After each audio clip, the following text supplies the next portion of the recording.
The Young and the Restless spoilers. Victor had always prided himself on being a man who could sense weakness even before his rivals themselves realized they possessed it.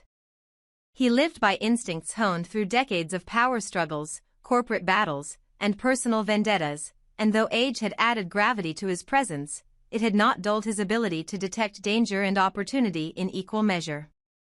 Recently, however, something about Kane gnawed at him like a splinter that refused to be pulled. Kane had risen with startling speed, accumulating vast sums of wealth until whispers began to circle Genoa City and beyond about his unexpected transformation into a billionaire. For a man who once fought simply for relevance within the orbit of others, his sudden power shift was more than just suspicious, it was a mystery demanding answers. Victor, suspicious by nature, could not abide a mystery, especially when it stood in the form of a rival who had begun building an empire that threatened to rival the Newman legacy itself. For months, Victor kept his suspicions close, quietly instructing Michael to dig into Kane's past and his recent financial dealings. Michael was meticulous, a man who had learned that exposing secrets required patience, not bravado. He combed through documents, followed obscure leads across borders, and eventually began to stitch together fragments of information that painted a picture more disturbing than either of them had anticipated. It was not one single act that condemned Kane, but rather a web of shadow dealings, hidden accounts, and manipulations so carefully orchestrated that even seasoned investigators might have missed the patterns. Yet Michael's persistence finally bore fruit. When he presented Victor with the findings, it was nothing short of astonishing. Proof that Kane had built his fortune on foundations steeped in deception, betrayal, and acts that, if exposed, would not only destroy his reputation but possibly put him in prison. Victor's reaction was one of grim satisfaction. To him, secrets were weapons, and he believed he had just been handed a nuclear arsenal. The thought of holding power over Kane thrilled him, not merely because it gave him leverage, but because it restored the natural order. Victor Newman as the puppet master, Kane reduced once more to a pawn. Yet Victor underestimated one crucial fact: Kane was no longer the man content to play in shadows cast by others. He had tasted wealth, power, and fear, and once a man had been transformed into something darker, there was no reversing the metamorphosis. Kane sensed the investigation before Michael could even close the final files. He felt the tension in the air, recognized the subtle shifts in how people looked at him, and knew instinctively that his carefully guarded world had been breached. Rage bubbled inside him, not just at the violation of his secrets but at the audacity of Victor thinking he could use them as a leash. It was at that moment Kane understood his crossroads.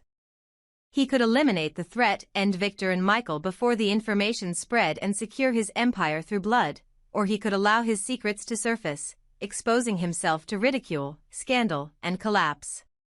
For most men, the choice might be impossible, but Kane was not most men. He had become something colder, harder, more monstrous through the years of clawing for dominance. The hunger to survive, to remain untouchable, outweighed morality or reason. Victor might have viewed him as a reckless player whose time had come, but Kane knew in his marrow that survival meant striking before the noose tightened around his neck. The confrontation became inevitable. Kane arranged to meet Victor in a setting stripped of corporate polish and legal posturing.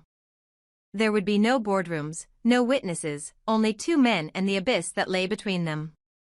When they faced each other, the tension was nearly palpable. Victor carried himself with the confidence of a man who had destroyed countless adversaries before. His eyes betrayed neither fear nor hesitation as he prepared to remind Kane of who truly ruled Genoa City. But Kane's gaze burned with a feral intensity, the kind born not of desperation but of absolute refusal to be caged. He was past the point of bargaining with morality. Their conversation was less about words and more about the silent war waged through every glance and pause. Victor laid out what he had discovered, dangling Kane's secrets like bait on a hook, promising ruin if Kane dared to defy him.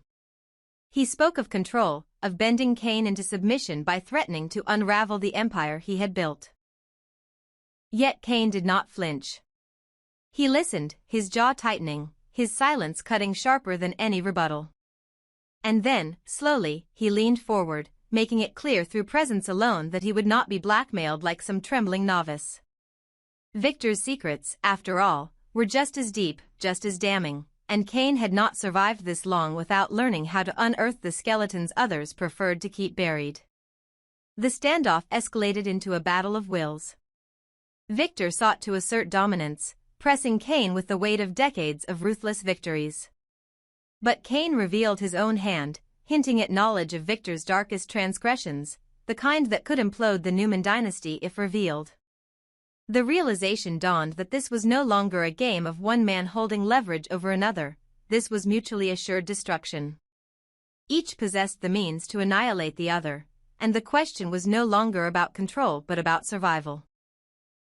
For Victor, the encounter stirred something he had not felt in years, a recognition that perhaps, in Cain, he had found an opponent carved from the same merciless stone. The notion was both infuriating and exhilarating. For Cain, the meeting confirmed that he could no longer hide in shadows. If he was to keep his secrets safe, he would have to fight openly, to confront Victor not as a subordinate but as an equal predator. Neither man would yield, and as the confrontation ended without resolution, the air between them was thick with unspoken promises of war. Yet beneath the silence, both men understood the truth. This was not the end but the beginning of something far more dangerous. For Michael, caught in the middle, the revelations he uncovered now painted a target on his back. Cain would not forgive the betrayal, and Victor's belief in Michael's loyalty would force the attorney into decisions that could either cement his place as an ally or mark him as collateral damage. The days ahead promised more than just a clash of secrets. They promised an eruption that could tear Genoa City apart, leaving behind ruins soaked not only in scandal but perhaps in blood.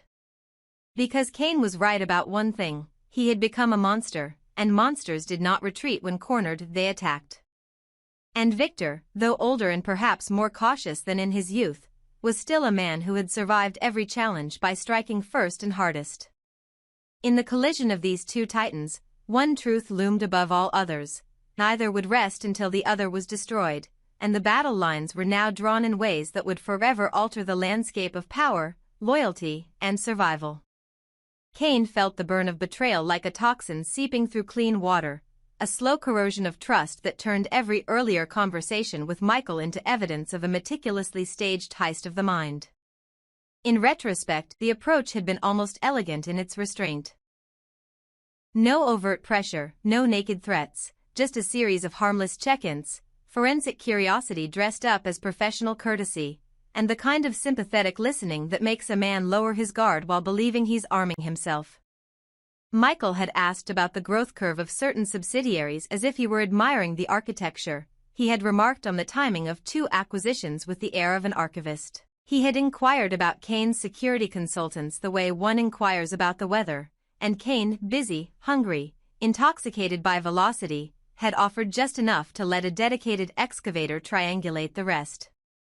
The moment Cain mapped all those innocent questions against the dossiers that now seemed to circulate behind his back, his outrage stopped being abstract. Michael had not tripped over a secret, he had mined it. And it was not happenstance, it was loyalty, unbending, almost devotional loyalty. To Victor, the one constant in a town where allegiances evaporate like breath on glass. The understanding landed like a gavel. The man who feigned collegial curiosity had been Victor's blade the entire time, polished to the point of reflection, cutting so cleanly the wound didn't bleed until it was too late. For Michael, there had been no confusion about the nature of his service. Everyone else in Genoa City loved to label him attorney, fixer, opportunist, survivor, but in his own private ledger the only line item that mattered was fidelity. Victor had absorbed his worst days, tolerated his mistakes, leveraged his strengths. In return, Michael gave Victor something that cannot be bought because it must first be proven under fire: a willingness to stand in the blast radius and call it duty. He rationalized the Cain operation not as malice but as inoculation.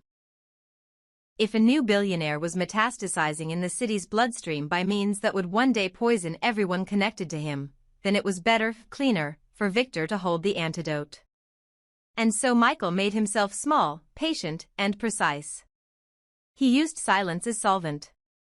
He took what Kane gave freely, deduced the rest, and built a map that followed the money past the respectable glass of banks into the foggier geometry of trusts, nominee directors, pass-throughs, front companies that existed the way ghosts exist, identified only by their effects on the living.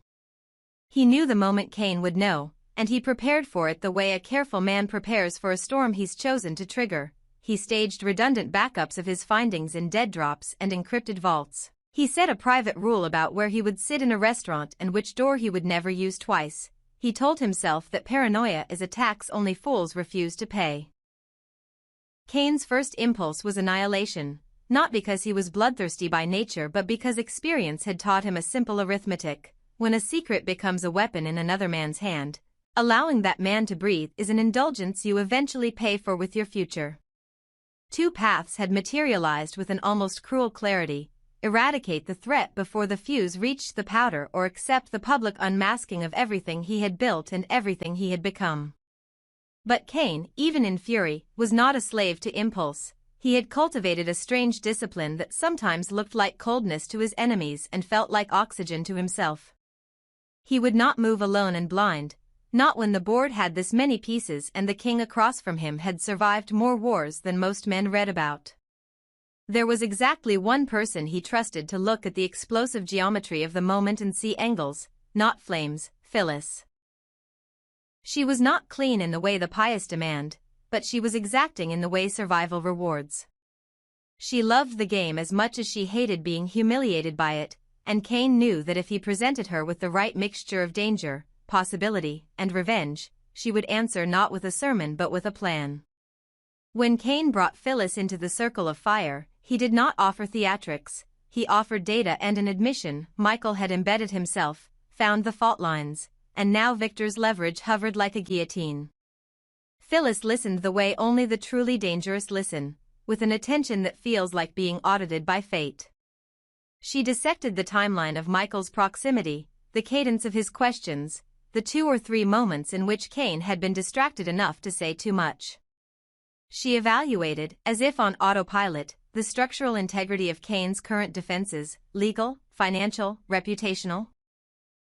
And she did what Phyllis always does when confronted with a cathedral of risk: she began to draw an exit that looped back into an ambush. Her prescription was not sentimental. First, misdirection, a data canary placed at the edge of Kane's architecture, a bespoke ledger entry seeded with a plausible but false vendor line item that would alert them the moment another copy of it appeared in someone else's files. Second, inversion, gift Victor a truth that looked like a revelation but was actually a cul-de-sac, an account that led to a dormant holding with just enough ash to make an enemy think he'd found the ember. Third, quarantine, wall off the truly fatal core of the operation behind a legal structure Phyllis had used once before in a different war: stacked trusts with staggered authorizations, documentary smoke that would take months to clear while they moved the real machinery somewhere colder. Finally, narrative. Line up 2 influential spectators who could testify, if forced, that Michael had exceeded the scope of any ethical inquiry, because in wars like these you do not win only with facts, you win with stories that jurors can live with in the dark. Victor, for his part, understood the strategic season better than anyone. He did not wave Michael's findings like a banner, he carried them like a concealed knife. Leverage was a living thing that suffocated if exposed too soon. The temptation to crush Kane immediately had to be disciplined, because Victor's years had taught him that destroying a man's mask publicly often creates martyrs, and martyrs have a way of resurrecting themselves as movements. He wanted obedience, not mythology. He also understood something Michael's hunger sometimes obscured: Kane's volatility was not a defect but a weapon, and pushing him into a corner without mapping the exits would invite unplanned casualties. Nikki's caution registered, not because Victor needed permission but because he respected weather reports. He instructed Michael to calibrate, to keep the pressure quiet, to arrange a meeting that looked like a negotiation and felt like a verdict. He would present Kane with terms that preserved the appearance of dignity while relocating agency to the Newman side of the board. If Kane accepted, he would live inside a corral; if he refused, the gallows waited just off stage. The trepan countertrap phase unfolded with a choreography so tight that even seasoned watchers missed the tells. Phyllis's canary tripped within days, confirming that a very specific line item, fabricated to be irresistible bait, had replicated itself outside Kane's vault, which meant Michael had either accessed or received a copy of financials that should never have breathed air. With that confirmation, Phyllis greenlit the second movement. They executed a small, real transfer into a decoy account named to evoke an old scandal, ensuring that if Michael followed the breadcrumb he would arrive at a room too perfectly incriminating to resist. Simultaneously, Kane hardened his perimeters, reassigned 2 bodyguards without announcement, and installed a watcher of his own to shadow Michael's shadow. What neither side anticipated was the third presence that hunts all large predators, opportunists. Somewhere out past the polite glass of Genoa City's towers, a silent partner from one of Kane's offshore capillaries decided that the safest outcome was not Kane in chains or Kane triumphant. It was every ledger that could point upstream reduced to ash. A brake line on Kane's secondary car failed in an almost elegant curve near a narrow bridge at midnight. A courier who believed he was moving a hard drive full of misdirection was relieved of it by men who never introduced themselves. A fire inspection shut down a storage facility that was supposed to be invisible to ordinary bureaucracies. What had begun as a chess match between 2 men was now a triangle, and triangles puncture plans. Michael felt the temperature change. He had braced for Kane's counterpunch and even factored in Phyllis's brand of lateral aggression, but he recognized the colder signature of third-party interference. The pattern of accidents that look like coincidences until you've collected enough of them to see the geometry. He moved faster, not louder, and adjusted his own redundancies. He rerouted his backups through channels that did not appear on billing statements, and he set a private deadman protocol that would deliver the core of his findings to a destination he both trusted and feared. A lawyer with no allegiance to Victor but an allegiance to the law so severe it sometimes resembled vengeance. It was insurance of the bleakest kind, but Michael had survived too long to pretend that honor protects you from physics. He also did something he loathed. He examined his own exposure in the court of public optics and admitted that if Kane and Phyllis succeeded in flipping the script, he could be painted as a zealot who violated ethical boundaries. The truth would not matter if the story fit better in the mouth.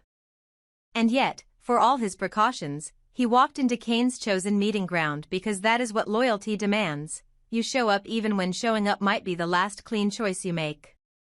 They met without witnesses in a place stripped of theater, and what passed between them was not a negotiation so much as a proof-of-life test for 2 men who had already made their private vows about how far they would go.